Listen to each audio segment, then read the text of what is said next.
So I think that one of the most difficult things for people to wrap their minds around when it comes to the Marilyn Manson situation is why a successful actress, a successful and generally esteemed actress like Evan Rachel Wood, someone, who has been in a success and is in a successful series, Westworld, who's been in a number of indie films, she's a working, successful Hollywood actress. She's considered an A-lister. Why would someone like that, who presumably has a great career and connections and esteem and money, why would someone fabricate and go to such lengths to fabricate this kind of conspiracy? I think people understand it a little bit more with Amber Heard, because Amber Heard, really, apart from Johnny Depp, was not a successful actress. Didn't really have much money, et cetera, et cetera. But this is very different. Evan Rachel Wood's situation is very different. And so why would she do this? So I wanted to think about, if if I were a psychoanalyst, or if I were Freud, and if I were trying to figure this person out, I would say that the first place that Freud would go to would be looking at what she says about herself. And she says quite a lot about herself in this documentary. Now, I understand that the documentary was made by Amy Berg. It wasn't made by Evan Rachel Wood. But it is Evan Rachel Wood's show, basically. And Amy Berg is providing for us, is filtering for us what Evan Rachel Wood and what Evan Rachel Wood's family had given her. So if we were to look at this documentary, Phoenix Rising, not in the way that Evan Rachel Wood and Amy Berg would have us look at it, which is on face value as the truth, but if we were to look at it more beneath the surface for some clues to what's going on in the psychology of this person, who would fabricate a hoax like this and who would lie publicly, I think that's a kind of an interesting exercise. So one of the things that so there's basically three things that I noticed in this film. All right. At the very beginning, I want to focus on the beginning primarily, because the beginning is for the first 20 minutes or so, 20 or 30 minutes. They focus on Evan Rachel Wood's biography, growing up, a child, her family, a little girl, all of that. All right. And from a Freudian perspective, just from a common sense perspective, if we want to understand the person, we want to look at their childhood. The childhood is going to tell us, generally speaking, almost everything we need to know. One of the uncomfortable truths of human nature, and this is not just Freudian, this is something that a neuroscientist could probably back up, or really anyone who studies psychology these days could tell you, that our personality is more or less set by about age 6. Now, yes, of course, people go through dramatic events that change them, sometimes change them dramatically. People can make resolutions. People can, over time can engage in course corrections and all of that. But basically, if you were to take, like me, for instance, if you were to have a 6-year-old me in the room right now, and you were to observe that 6-year-old me, that 6-year-old me is gonna you're gonna be able to see the same defining characteristics in that person, in that child, as you're gonna see in the grown person, right? It's gonna become very evident. So, when we get this, introduction to Evan Rachel Wood and her background and her biography at the beginning of this documentary, and they do go into some detail. Like I said before, I was really amazed at the extent to which they built this documentary on top of her dysfunctionality as a child and as a young woman. I thought that was interesting. I thought that was a really strange choice, and I'm still not sure why they did that, because it seemed to me that basically what they were doing at the first part of that documentary is making a case as to why Evan Rachel Wood is psychologically disturbed. But I didn't make the documentary, so saying one of the main components of this introduction is setting up the fact that Evan Rachel Wood grew up in a highly distorted, highly fantasy-infused environment as a child and as a young woman, and that her world, and Evan Rachel Wood even says this herself, that her world was dependent on her putting her own emotions about something aside and giving and promoting the fantasy. She says this. at one point. Sorry, I'm feeling under the weather, so this might not be the most inspired video. I've not been feeling good lately. Anyway, I'm sure sometime down the road I can find a way to blame Marilyn Manson for it when I've changed my mind about everything, right? So yeah, so we're introduced to this person who we are told because, and the reasons are laid out there. Her father, his occupation, he owned or ran this community theater. And it's pretty big actually. I used to live in North Carolina, and so the theater in the park in Raleigh, it's not nothing. So anyway, and they shared these home movies about like all of these different games that he would have the kids play, and they would put on like theater in their backyard, and they were constantly. It seems like the father, frankly, the impression I guess the father is a narcissist. But it seems like I've had a narcissist in my family. I guess I can say this now. My dad was a narcissist, and he's not alive anymore. But I saw a lot of similarities in the behaviors and in the way that my dad and Evan Rachel Wood's dad expressed themselves. So it's, to some degree, you have to have a kind of a personal understanding of pathology before you can spot it in someone else. And, for whatever that may say about me, it's true. So, when I look at something like this, that basically the father is a narcissist, the father imbues in these children, it seems like from earliest age, a real fixation on and fascination with fantasy and make-believe. And look, maybe for a lot of kids that would be great, right? But if there is abuse going on too, if the dad is a narcissist, and they talk in this documentary about the fact that everyone had to walk around, the mother says everyone had to walk around eggshells. Well, she's talking about the dad there. We all know who she's talking about. And walking around on eggshells, that signifies to me someone with a personality disorder. And the mother talks about how there was lots of yelling. There was lots of fear in the house. I mean, I understand this. I know this scenario very, very well. Very, very well. And and so what happened was, you have this girl who is raised by a narcissist, and it's not her fault, and we can get into a whole discussion too about ultimate culpability. That's an interesting philosophical question. Are any of us ultimately morally culpable for the things we do? That's one that makes people really uncomfortable, because we like to be able to get pissed off at people and say, well, they should know better, right? I mean, I get angry at Evan Rachel Wood, right? What she's doing to Marilyn Manson, what she's doing, frankly, to other women, what she's doing to feminism and all this stuff. But then again, I have to concede that Evan Rachel Wood is likely the product of forces that are pretty much entirely out of her control. And you may say, well, wait a minute, nobody forced her to go after Marilyn Manson and to make up this hoax. Well, no, nobody forced her, nobody compelled her, but her brain went ahead with this. Her brain thought that this was a good idea, or was talked into it by Ilma Gore. And what I'm trying to say to you is, Evan Rachel Wood did not create her brain. All right. Her brain was programmed partly by biology and partly by her upbringing and subsequent experiences beyond her control. So anyway, that's a whole other thing. We can get into this. The argument that I'm laying out for you is, do we have free will or do we not have free will? Is free will merely an illusion? And what does it mean to say that we have free will, right? Because all of our behaviors seem to be programmed either by nature or nurture, right? By biology and genetics and chemistry, or by upbringing, by culture, by environmental factors, et cetera, by experiences and so forth. Now, we all have to behave as if we have free will, right? I mean, we have to put people in prison when they do bad shit. When people do bad things to me, it makes me angry, right? We all behave under a kind of presumption that everyone is in control of their behavior. And probably that's the most motivating perspective to have as well. It's not a particularly motivating perspective to think that actually you're just some kind of automaton in a way, getting back to Westworld.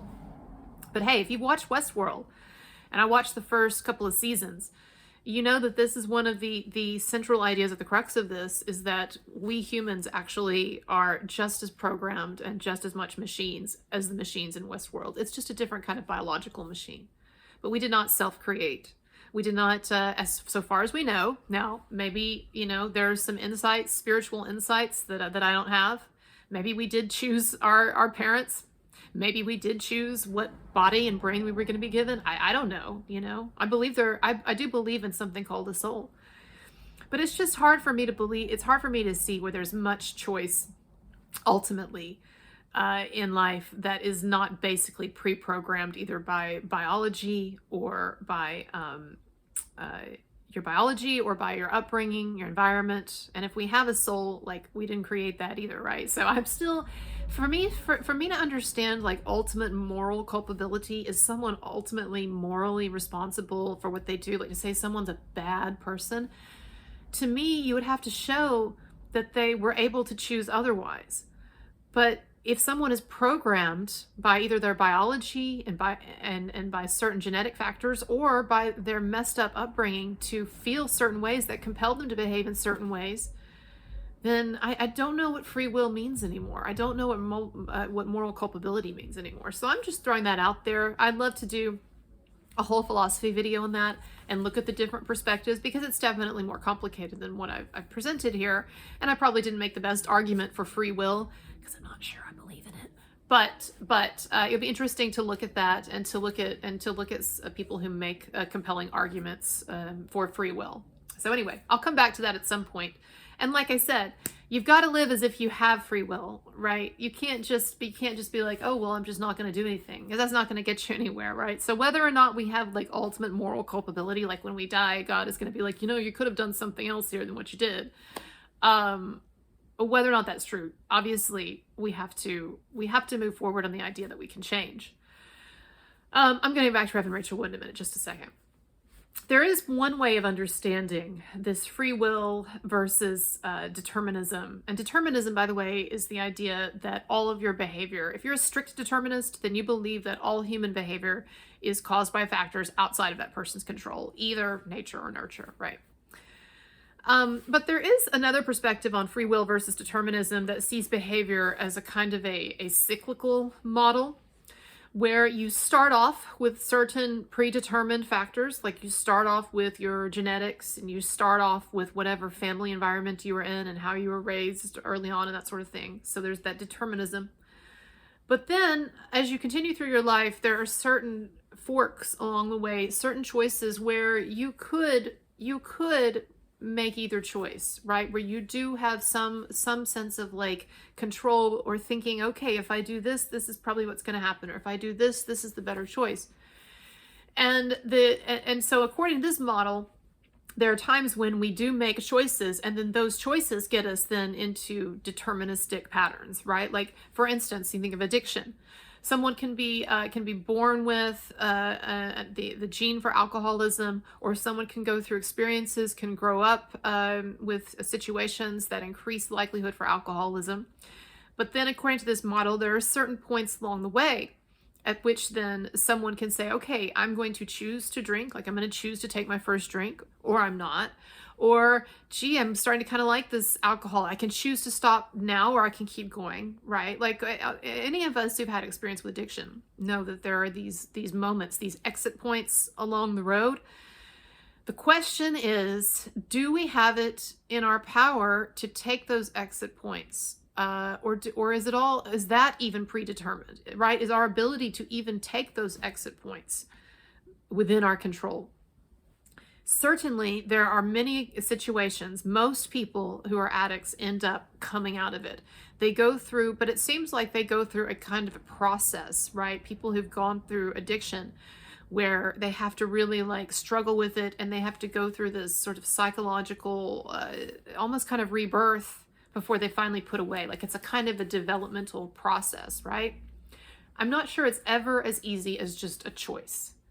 I'm just going to stop. I think life is always like molding you, and it molds you sometimes towards certain decisions. And then I think it molds you in other times towards others. But again, maybe that's just too deterministic a perspective that I've got. I'm happy to hear other perspectives in the comments, and I'll try to bring the free will perspective up in a future video. Now, back to Evan Rachel Wood. Ultimately, whether or not we can be mad at her or not, or it's her fault or it's not her fault or whatever, I do think that it's very interesting, the depiction of her psychology that we are given in this documentary. And so, yes, so I think that her growing up with a narcissistic father, where there was a lot of anger and abuse in the home, probably abuse that we're not even being told about in the documentary, but that is kind of hinted at later on. I'll talk about that in a moment. But abuse in the home, and then a father, a very strong, it seems like a very strong personality who basically dominated the home with this kind of almost obsession with make-believe and with fantasy. That is a powerful recipe for pathology, where you have the abuse and the fear on the one hand, and then a real sort of denial of reality and a real immersion in a kind of a make-believe mindset. That is pathology right there. And again, you could imagine it without the abuse have maybe been a good thing, if he was like a good dad and it was a healthy environment, and then she was raised with this fantasy thing. But you just never know how it's going to go, and especially when you have that abuse in there. And it sounds like, and Evan Rachel Wood says this, it sounds like she was rewarded for the better that she could pretend, and the better she says that she could plug up her own feelings, then the better she was, the more she was rewarded. Again, that is a powerful recipe for pathology. That is training a very pathological behavior and mindset.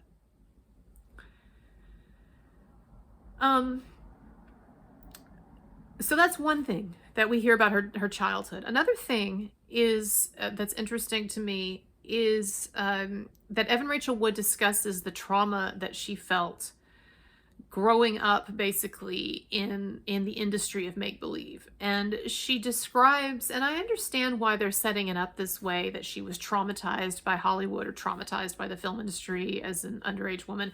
I know what they're trying to set up there for us. But here's an whole other interesting way of reading it, where again, this girl went from a situation where she was raised to disavow reality and to live in a make-believe realm, to then an industry where her entire day, her entire being, her entire sense of self, her self-esteem, how people appreciate her, all revolves around how successfully she can pretend. And not only pretend, but this is what's interesting to me, is Evan Rachel Wood discusses how on these movie shoots, she would have to deny herself. And they show a scene from a movie, maybe it was 13, but they show a scene from a movie where she has to make out with a much older guy. And she says in the documentary that she didn't want to do it, but that she felt that her role, or that her function, her success, and everything depended on how well and whether or not she could take her own desires and put them aside, or her own feelings and put them aside and forget about them, right? And again, that's a pretty powerful thing too, because you have this girl going from this environment of make-believe and pathology as a very young child and growing up, to then going into an industry where she continues to develop and develop psychosexually, that again, she's having to shut off or cut off reality. The reality of, oh, I don't want to kiss this 20-something-year-old actor. I don't want to do it. I shouldn't have to do it. This is a weird situation. That reality is pushed aside, and instead she has to submerge herself into the make-believe, into the fantasy of it, so that she can be this character. I mean, it probably is not inaccurate to say that there tends to be a lot more pathology among artists and actors in Hollywood. And Hollywood stars. I think we can all agree with that, actually. Which is not to say that they're all pathological. Many of them, yes, I'm sure are normal, but to me, it is not a reach to say that there is something kind of pathological about this environment and about having to live one's life this way and everything. And Rachel Wood talks about that. And then finally, there is this really bizarre episode in the documentary early on, where Evan Rachel Wood talks about how for a long time when she was a girl, and I guess a young teenager, that she was really just obsessed with the thought that her genitalia were wrong, that they were messed up. And this is not like a weird thing. This is something that I've heard about from other women before. This kind of just in terms of just kind of wondering, is this normal? and that sort of thing. But the way that she puts it, I would describe as being abnormal. She doesn't say, well, I was kind of uncomfortable or felt weird about my sexuality or my genitalia, or I wondered, if it was the same for other women or whatever. But she talks about it in terms of like this profound disgust with her genitalia, this profound sense of like, ugh, right? And they even, and I don't know whose idea this was, I'm assuming it's not Evan Rachel Wood's idea, but in this documentary, when she's talking about about this feeling, they even have a depiction of her as this little like Alice in Wonderland girl with these tentacles coming out of her dress, as if to express that that's how she felt about her genitalia. Is it's like monstrous, it's terrible. And again, I understand that this is not, to a degree, this is not an abnormal thing for women to feel. But to make it a major component of this woman's biography in this documentary, I mean, Evan Rachel Wood had to be okay with that. This documentary, I'm sure, did not pass go without her approval. And for Evan Rachel Wood to be okay with with the fact that her disgust with her genitalia would be made a major component of her biography, like basically, like this is their chance in the documentary to tell us who this woman is and to show us the most formative aspects of her history in terms of her psyche. And one of the main things they do is say that she felt like her genitals were monstrous and that she had this real disgust, this profound disgust. What I'm trying to get at here, and I don't have any way of knowing, this for sure. And so I don't want to spend a lot of time speculating on it. But I wonder if what we're getting here is an unconscious indication of sexual abuse. And I only bring that up, and maybe she wasn't abused sexually. Maybe she just had that disgust from some other feelings sort of tied up with sex. We all know we remember childhood and adolescence, and we remember that we would have these weird moments when it came to sex and just things that just made us feel gross, right? I get that. There's the joke about like, you don't want to think about your parents having sex, but I remember, and I don't, but I remember when I first, like, I knew what sex was before I knew that my parents were having sex. And I don't know if that's common, if that's how that normally goes for people. But I very much knew of something that, of sex, and I had an idea of what it was, but I hadn't put it together yet with, like, my parents for obvious reasons, right? I didn't want to. But I remember, like, the first time I heard that the first time that I realized from some conversation I overheard or something that my parents had sex. And I remember, I still remember the profound disgust that I felt. I remember it because it's a flashbulb memory. I remember I went and sat in our family car because I was so disgusted. I didn't even want anyone to see me. Like, I was so disturbed by this idea of my parents having sex. And I remember I just sat in the car for a long time until I guess I could process it, or I got tired or whatever. I was sitting there and I just went in. But I still remember that. And so look, I understand here. I totally understand the idea of this queasiness about sex or sexuality or one's genitals. But for them to make that a major component of this thing, and for Evan Rachel Wood, as she tells her biography, to make that such a major component, I do think that it's indicative of I'll just put it this way, of some very unhealthy psychosexual emotions, some very unhealthy feelings about one's sexuality, or a very unhealthy relationship to sexuality.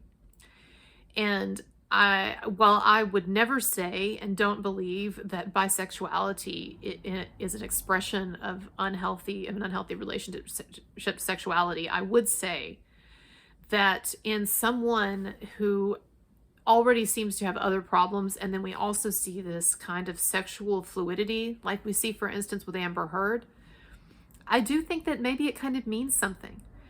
And my point with all of this, okay, getting back to Marilyn Manson here, is to say that if we want to take this documentary and the introductory biographical portion about Evan Rachel Wood, if we want to look at this as for deeper clues, for indications as to what might be going on in her head, I think that it's a really compelling picture of someone who early on became psychologically divorced from reality, of someone who has a real problem, as her brother said, distinguishing reality from the fantasies in her head, or the things that she tells herself, or the things that others tell her. I think that this is a woman who is very adept at pretending, and therefore would have no problem putting on a brilliant performance in front of HBO and in front of the California Assembly and in front of Amy Berg and everybody else.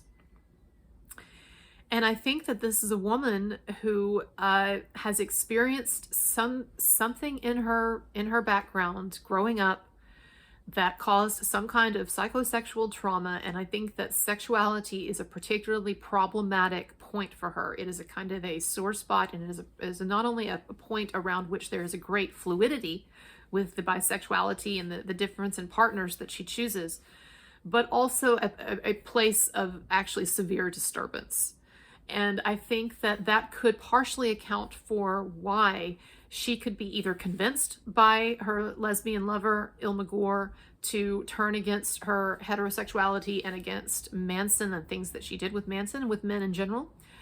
Or maybe she didn't even have to be talked into it. Maybe at the point that she's at now, maybe she looks at what she did with Manson, you know, dating Manson and having sex with him and whatever.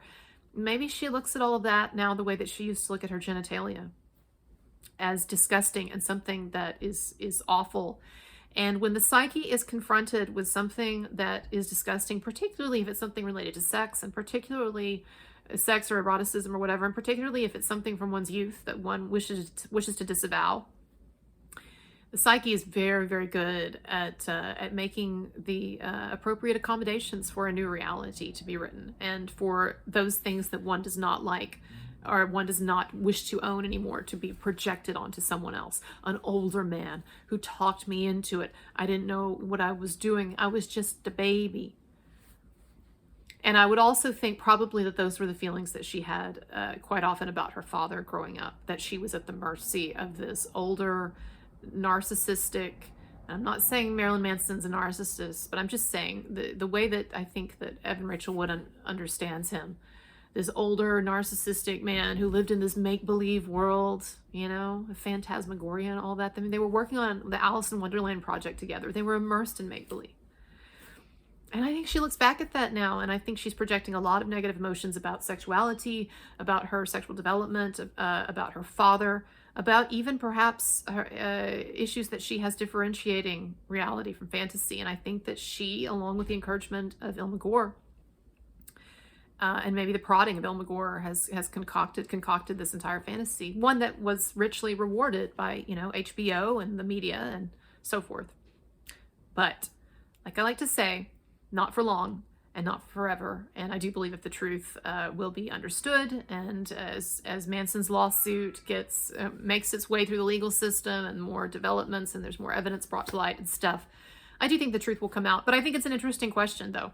Why is Evan Rachel Wood doing this? Why did she do all this? So as always, I appreciate your support. Hit me up on PayPal, Patreon. Every little bit helps. And if you enjoy my videos, like I said, you can donate what you would donate to Amazon, to a lousy movie on Amazon. All right, thanks. Y'all have a great day. Bye-bye.